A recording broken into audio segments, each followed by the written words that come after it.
And we're back, Stripe Show Podcast. I'm your host, Travis Fulton. Thank you for making us part of your day. There he is. He's back, folks. One of our best performing podcasts to date. He is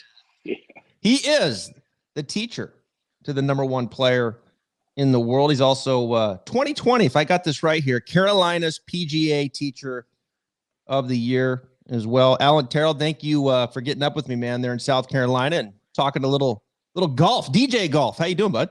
I'm good. Thanks, man. Thanks for having me. And yeah, full lesson book today. It's pretty Tuesday, Wednesday, Thursdays are like 10 to 7. So little busy, but yeah, we'll take it. Yeah. The last time we talked, you were on the podcast back at the end of July, and it was right after DJ shot, I think, back-to-back 80s, right? Missed the cut at the Memorial. It was somewhere in there, 78, 79, 80. And I was like, yeah, I texted you. Went to Minnesota and worked hard to break 80. Yeah. Well, I texted you. I was like, what's up with our guy, man? Like, what's going on? Let's get you on the podcast. So you came on and you looked at me and you said, he'll be fine. He'll be fine. This is just a little rut in the road. And you know what, dude? You were right, because when he came back, here's what happened. All right. Here's what happened when he came back. Second at the PGA, first at the Northern Trust, second at the BMW, which probably should have won that one after a long putt from John Rahm. First at the Tour Championship, sixth at the U.S. Open, second at the Houston Open, and first at the Masters. I mean, what a run of golf. That was all started by you looking at me and saying, Travis, he'll be fine. Yeah, I wish I had that calming effect on all of our players, but DJ, he tends to make us look pretty smart, and sometimes he makes us not look smart, but that was a hell of a run. It's impossible to, Tiger, what he did, I think we still compare to, but just to play consistent for, 52 weeks, more or less, is kind of the season. Last year, obviously, was quite different, but he's kind of going through a little stretch right now, so he'll come out on the other side real soon. This will be a good time for him for match play. Yeah, you notice I only call you when DJ happens to just struggle just a little bit. Yeah, no one calls me. Actually, that's not true. People do call when he plays well. It's like, wait a minute. When DJ's playing bad, I got DJ calling me, and I got this Fulton kid calling me to come back onto the podcast and make sure that everything's going to be okay with our guy. That's a good omen. It's a good omen. I appreciate it. Let's make it a routine. Well, let's talk about your guy here. So, 54th at WGC, 48th at the Players. He's going in the WGC, kicks off tomorrow. In his pod, I like his group. I think DJ is going to come out of here. Kevin Na is in there. Adam Long. I think he opens up with Adam Long Wednesday. And then Robert McIntyre is in that group. So give us the state of the game of DJ heading into WGC. Where are we at here? He's in good form. He struggled with the driver at Concession. And he's kind of struggled with the driver, and that's part of that time of year. He's getting used to the new technology. He hates seeing it go left. He feels like he thinks everything's left bias, equipment-wise. So he's working through it. The problem is at tournaments and practice rounds, he's having to hit a lot of drivers on the range. So that's never a good thing. When he's playing well, he probably doesn't hit many drivers. So he'll work through it. It's just part of the process. Every other year, we kind of go through this spell. Yeah, that's a good point. This is a real thing for these players, right? With these manufacturers who make great product.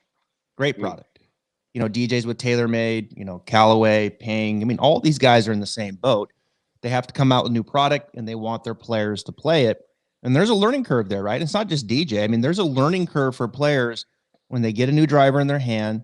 They've just dialed in the previous one, and all of a sudden, okay, now I got to get this one right. But there's subtleties that just, for whatever reason, it's just not quite the same thing out of the gate, is it?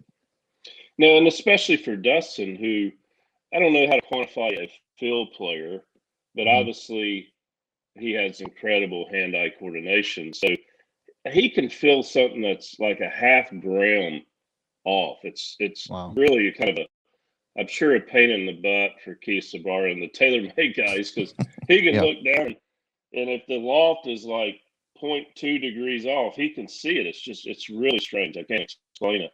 Wow. But they make great product, obviously. And for all your viewers who probably need to see the ball going a little bit to the left, take that as a compliment for Yeah. the TaylorMade driver. It's just the way Dustin has built his mental game of not wanting to see it go left. That's a little bigger deal for him. One of the questions that I got from our one of our subscribers here on the Stripe Show podcast, which you should be subscribed, leave us a 5-star rating and a comment. And you know what? We actually go into a drawing for a free online lesson and a case of Vero X1 golf balls from OnCore Golf. But one of the people that follows us here sent in a question. He wants to know, what are the keys to DJ's fade? You bring it up. DJ likes to see the ball die to the right off the tee. What are some of the keys do you feel like from his coach when he's doing this pretty well, man, that ball's starting in that nice window and dying right? Yeah, so to be fair, it's probably more of a push fade Okay. than actually a pull cut. So to get with his wrist angles to try to get that shaft lined up, it's kind of hard to get it left and cut it. I mean, that's a pretty, as much as he opens, that's a lot of open to get that. Mm-hmm. So it's more of a push cut. Obviously, his lead arm is the key for him to cut it. I don't necessarily always like the arm moving out because he has to manage that. If it moves out too much, he starts hitting toe strikes and that push cut turns into a hard push. So it's a feel for him to feel like he's swinging a little bit, if you will, high to low. And that's how he likes, meaning the left arm's higher and maybe a little bit of a lower exit. So you only can do that if you open up, meaning your body opens, obviously, as you know, through the ball. And he's probably more open at impact than about any player out there on tour. Yeah. And yet the path is still a little from the inside. Yeah. But is it hovering around zero? Is it hovering around zero? Yeah. I mean, when he wants to cut a driver, it's about -3, -4. Okay. When he's really trying to cut it. If he gets more than that, then his left arm has gotten a little bit too vertical. He's kind of lost that connection with his arm and his chest. So just something he has to manage. How he manages it is kind of different. Claude helps him manage that.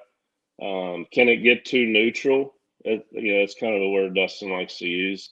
Yeah, it can. But he's just got to manage that. But for him to cut it, kind of that left arm plane would be the main reason. So as you were talking, his hands would almost go away a little bit, right? Like out, and then the lead arm get too upright, and then when he would fire, if it was too out and up, then he would maybe kind of wipe it a little off the toe.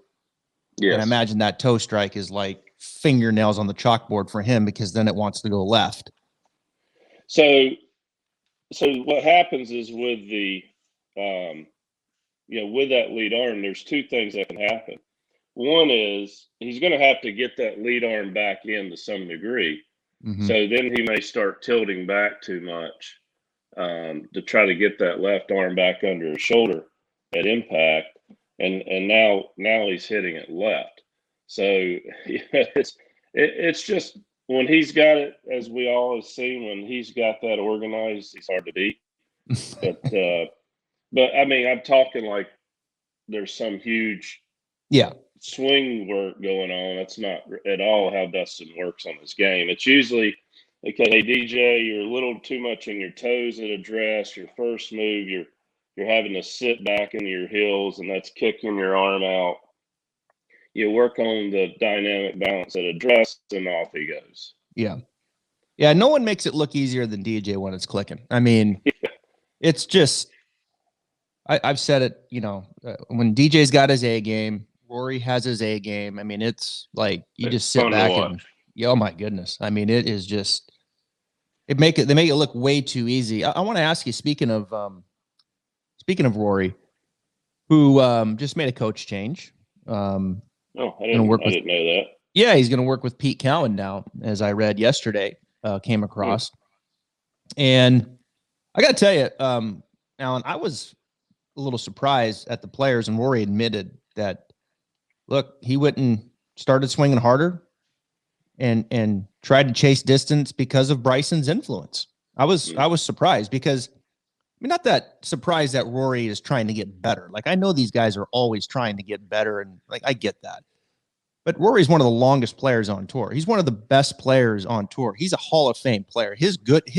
Rory's good enough right now with his skill set to dominate on the PGA Tour for a period of time. I mean, he's that good, right? I mean, when he gets it going, he's going to win golf tournaments right now.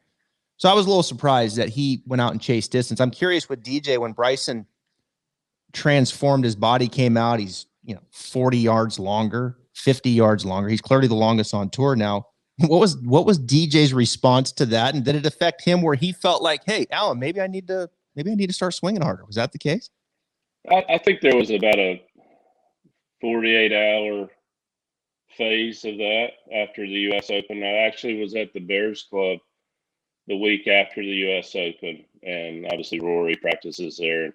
DJ actually was working on a 46-inch, I think, maybe. I can't remember the exact length.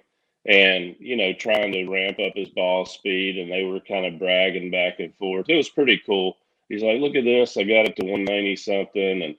And, but, you kind of had that range speed and you had that golf course speed. Yeah. And I don't think he feels comfortable playing that kind of golf. He feels, I mean, he likes to swing within himself. There's some things that he'll do to kind of kick it up a little bit speed wise, but he knows he's long enough to compete. So he's but he did chase that for about a day.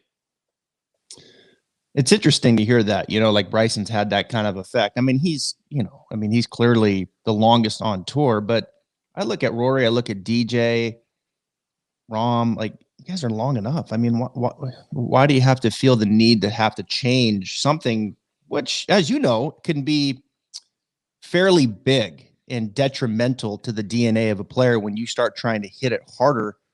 Because in Rory's case, he starts backing up, he can't rotate. That bleeds into the iron game, and all of a sudden, like, his strokes gain approach is where to go. Like, you can't find it. Distance control. He's hitting a lot of club face poles, and you can become a mess pretty quick. So it's just interesting to hear in today's game now how these guys are responding to it. The younger players, as you teach, they're gaining speed now. Like, they're going to come out and bunt it at 310. I mean, Will Zalatoris can come out there and just hit this little screamer at 310 right now. Like, he's too crazy. He's already long, 165 soaking wet. He's just going to put mass on, and he's going to be 330 easy, as he just continues to mature with his body. Got another question that came in, and it's along the lines of distance. And you related it to that DJ does a couple things when he does want to ramp it up a little bit faster. What would be like one or two things that he does where he's like, okay, I'm going to hit this another 15 yards longer? Yeah. For him to quantify it, I don't think he'd probably just say he swings harder. But the scientific part of that is he definitely uses the ground more. I mean, you'll see his left foot, because he's pushing so hard toward the target line of his left foot, it pushes him back so hard his left foot will actually move. For him, it's probably feeling like he's generating more speed out front of the ball. Would be probably the way he would coin it. But I've got enough video of when he hits a stock and and when he tries to humble someone with his speed of how hard he's using the ground. So it's just ground force reaction, reactive forces, and that's the hot button now. It seems like in instruction. So yeah, and you're very versed in it, and I'm somewhat versed. Well, you're probably more versed than I am. As I've dabbled in it, and I know that you've certainly will get your players on it, and I would imagine the players you're working with want to see that. But just like in simple terms for the people watching and listening, the ground force that you're talking about, DJ, he's putting so much energy down into the ground, into, like, say, the ball of his left foot, that when he turns and pushes off the ground, that ground's pushing him back so much that lead foot would give away, like a Scotty Scheffler, right? Or a Greg Norman. Yeah. Similar. Greg's got interesting motion, but with his legs or feet. But yeah, definitely, it's just kind of the opposite and equal reaction, right? So yeah, he doesn't know he does, and I'm not going to tell him. But that's what's actually happening. He's just using the ground harder. So there's a lot of great, knowledgeable, obviously Chris, Como, a lot of really knowledgeable guys out there about ground force reaction. Way smarter than I ever will be. But I know a little bit of it. I don't teach it that much, unless it's the right client in the right situation. I try to trick them into doing some of it without saying we're going to use, this force or that force, or, I'm not teaching zero scratch players every day. So, so using that, I understand it's great for good players who want to pick up speed, and it will definitely help you hit it further for sure. Yeah. I mean, if you have a client that wants to dabble in it, and, maybe the better player, tour player, they want to quantify and those kinds of things, why guess when you can measure? Like, I get all that. Yeah. But the reality is, the amateur player in my audience, look, I can look at you, film you on 2D video, and I'm going to give you 99% of what you need. This isn't a guess. I'm not guessing when I'm looking at it. And I know you can look under the hood and get more data. I get that. But look, you're hitting it off the toe strikes, and the path, you can ball starting left and fading right. Like, I can see the high handle at impact. I can see, there's a lot of things, like, we've been doing this a long time. Your club face is 28 degrees open. I don't think we need to start working on your ground force. Yeah. I mean, so there's a time and place for it, but the reality is, in my audience, it's like, look, let's give it some context. Let's break it down. Let's get great information. Let's put it in the right order. And look, 99% of the time we're on our way. Now, if we want to look under the hood and get a little more detailed as we go, so be it. But to me, it's a smaller percent, very small percent, right? In the golf population. How much does DJ like that? How much does he really want to see himself on video, or see a number, or, like, is it like 0, or where does that fall with him? That's a good point. We definitely don't put like he's running his TrackMan all the time. We definitely don't put club data up there per se. It's more yardage, maybe spin axis, and spin. But I put up launch angle just for my nerdy self. But now he's not into that stuff. I mean, he was on Swing Cat a couple of weeks ago, and again, keeping something simple, like, okay, here's where your pressure is. I'm not showing him when his vertical forces are kicking, and that's a waste of time. So now, for me, being a golf nerd, I love looking at it later after he leaves. But no, he's not into that. Like, he's not looking at path. He's not looking at low point. He's not looking at swing direction. All the stuff that I'm going to have on my phone when I'm looking at him, on his, it's just how far is it going, and what's the proximity. Let's transfer. Let's move it over to short game now, because there's a really good question here from one of one of the followers here and subscribers to the Stripe Show podcast. How does DJ manage the bounce around the greens with that face more shut, right? Where the toe is more down, as it appears to him and me, the face does look more shut than say others. And how does he kind of hit those little clippers? Because he manages it well.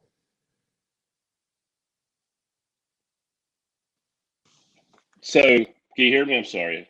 Yeah, you're good. Should have shut my phone off. So again, I guess we're talking about fairway cut kind of shots around the green. Yeah. So it's definitely something he works hard on. Meaning, he knows that he can't be as multidimensional with taking the bounce off, if you will, in the backswing. So he works a lot on allowing his right arm to fold. Now, does he do that when he plays? Probably not. But he does work on managing, if you will, his radius in his swing. But to answer precisely the bounce question, how he gets away with it is he opens the club up at address more than anyone else.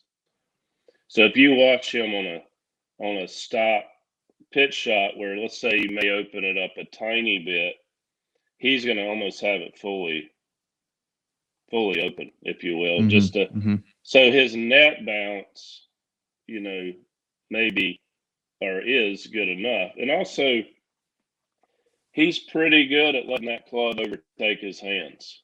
It's not like he's taking it back closed and he's holding that. He's very good at getting that left wrist back into extension, if you will, or cupped. That's hard to do. And don't try it. Tell your viewers, don't try that model. It's very hard. And two is he has to kind of back up a little bit, his knees kind of lower, to help try to, if you will, get a little wider into the ball. Or like this versus the correct. Yeah. And he's one of the few. He's also, if you film great chippers or pitchers or whatever you want to call it, they're from where their head starts at address for a right-handed golfer, you're going to see them move up and a little bit towards the target on their finish. So there's definitely no right side bend or adding right side bend. There's no head going back that we're going to see a lot with our amateurs. TJ is one of the few whose head goes backwards, and we work on that. But again, you just do it a little bit at a time. He just chips away at it. What makes him really good, ball striker, makes it a little more challenging around the green. It's hard for a guy to go lead wrist, flex, or bowed, shaft lean, and then all of a sudden you go, okay, you don't want shaft lean. You actually may want to feel like you have the shaft going backwards and the club's passing. He's one of the few probably can do that. Yeah. Well, look at Victor Hovland, right? I mean, he's learning it right now, and it's getting better that he's learning how to let that pass more. He's hit everything, he's kind of similar, not as much as DJ, but he's got that certainly flexed out more than probably most. And, a lot of shaft lean. He can probably get away with that in Europe, where it's maybe softer, spongier grass. But when you get more tight, firm lines around here, wherever, we're not real tight and firm in South Carolina right now. It's a little wet. But, that's I think all European players who come over have to learn to work on that. Yeah. Well, I'll tell you what, he's trending. I mean, his actually strokes gain around the green has just continued to get better on average. Looks like over the last, 30 to 40 events here. I mean, he's trending the right way. Short game's been good. Obviously, when you're winning everything there at the end of last year, that's probably a pretty good sign. I mean, right now, and just kind of finishing up here with his putting, he lost 10 strokes at WGC, strokes gained putting, and then he comes back at the Players +4. Where are we at with the putter? DJ's not making another putter change, is he, Alan? Because I can't take that. I can't take a different putter every week. Austin, his caddy, his brother told me that someone was going to lose their life if he tried to change ever from that spider. So I'm not sure who's he's referring to. I saw another putter in the back a couple of weeks ago, and I'm like, Dustin, let's not start this. He's like, I'm just letting her know there's other options, as we've talked about before. But we honestly had about 15-minute putting tip before the Players. And at this point in his career, Travis, I mean, again, I think if someone tries to take credit for DJ's success, or he probably should just shut the podcast off, because it's about Dustin and his talent. So your role kind of as part of his teaching staff is to remind him. I mean, you're not going to tell the kid anything new by now. I mean, what's he, third all time in money win? And so you're just reminding him. Now, how you present that information may be different. But, he has a tendency to actually, when he started putting well, he was making sure, as simple as it may sound, but making sure his head didn't go back too much. And it sounds like elementary, but his attack angle would get too up. And his face would start to stay a little bit too open, obviously, which is going to happen. I don't see a lot of good putters with an excessive amount of club face closure. If anything, they've kind of overdid the shoulders, and they hit a little too up on it and have an open face. Just my opinion. So that's all he was doing. And so, he's hitting very low on the putter. The ball wasn't holding its line. So just a reminder. And then he chooses how he wants to fix that. Is it more pressure, keep more pressure on his front foot, feeling like a lower finish? I know that sounds strange maybe for some, but whatever he wants to do, as long as the net objective is understood. Yeah, you make a good point. Like with these players, these world-class players, it's like everything's kind of there. You're just trying to provide the right context for them that they take it the right way and self-discover the right way, right? You're just trying to provide that environment where they can rediscover some things that just let the talent come out. That's why I said, I was on Twitter and Rory is making the change to Pete Cowan. It's like, the perception is, man, there's a lot to get done there. And it's like, not really. I mean, sure, there's probably a few things they got to clean up, like technically, but it's not like you're not reinventing the wheel here with Rory. It's like, you're just probably going to clean up a couple little things and just get back into his head where, like, you're good enough, dude. Start building them back up again to where Rory just starts to accelerate. It's not going to be this reinventing of the wheel of golf swing, short game tech. I mean, it's all there. It's just, I hope not. No, I mean, it's just piecing the things back together a little bit and making him believe. And then all of a sudden he gets the confidence and off he goes. And so it's with it's Pete, fascinating. With Pete, I don't ever see like,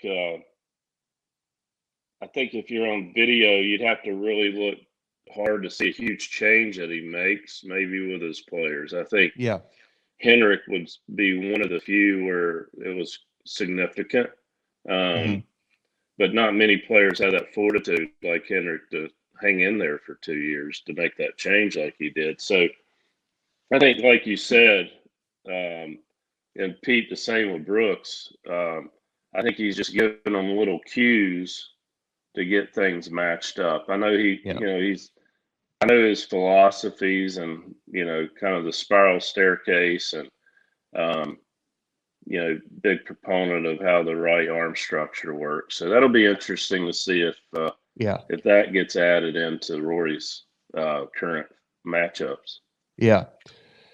Well, we're in golf season, man. And another World Golf Championship this week, and then the Valero, and then the Masters again. So I'll finish up with this last question. Our man DJ, who's the defending champion, has his green jacket. How would you describe it to us, and what that win, the Masters, meant to Dustin Johnson? Cool. Well, I think he showed us in his post-round interview this year. It's gonna mean a little more for him. His grandfather just passed away last week, which a lot of people may not know. And Art was probably a little closer, if possible, because he was very close with Dustin, but very close to Austin. Austin was a basketball player, and obviously Art was. But there wouldn't be Augusta and Dustin there without Art. So this will be even more special. But yeah, it's very rare company to win that back-to-back. I mean, well, win any tournament back-to-back. But but back to your question, I'm rambling there. I mean, just being that close to home. Yeah. And I was talking to a reporter from the UK last week, and I said, listen, for us Southern boys, I mean, it's the tournament. Like it's the one major that's at the same event, same golf course. I mean, it's in the South. I mean, it's just one for him, an hour and 15 minutes. You grow up making putts on the putting green saying this is to win the Masters. That's just how it is. It's just a special major. The same for, the folks in the UK. This is the one, the opener. Yeah. It's the one. It is the one. And I never really grasped how important that win was. I mean, I know that sounds stupid, but just to see the media and his obligations now with the media, being a Masters champion, it's mine. I mean, he's going to wear himself out. I mean, I can see why these guys, after winning a major, you don't hear from him for a while. Yeah. Yep. So he's doing well managing that, and but Art passing, was a tough one, and then obviously Wayne's Gretzky's dad passed away 2 weeks before, so it's been a tough 3-week stretch. Yeah. Well, he not only won the Masters, he won it by 5. Back in November.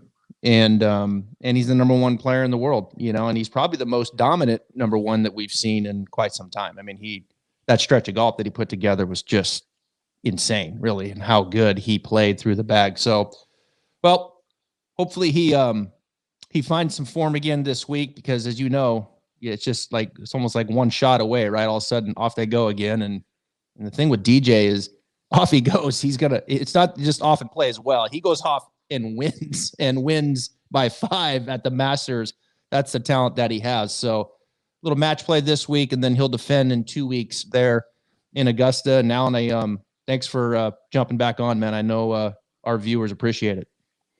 Well, I always enjoy the very thought out questions from your viewers. Usually I get the same damn questions all the time, and I fall asleep during the interview. Yeah. So I make you think. Your viewers keep me on my toes. So I've been known to make my guests work. They're like, man, you made me work. I'm like, well, that's kind of the idea. I got Google pulled up here behind just in case you threw something at me. So I was ready. I got my assistant with cue cards. So that's too funny. Well, hey, you sent this to me now. I appreciate it. Well, I appreciate you sending this to me. I wear it. I'm a DJ. I'm a DJ fan. Like I love DJ. Who's not a DJ fan these days? I know. Let's be honest. I know. Like, how can you like Dustin, man? The guy's. He's harmless. He loves everyone. He treats everyone like there is buddy. So, I mean, he's a good dude. I just love the fact that he just shows up and he's like, "Give me my driver," and off he goes, and he just whips people, and then he gets in his car, answers a couple questions, and okay, guys, see you guys tomorrow.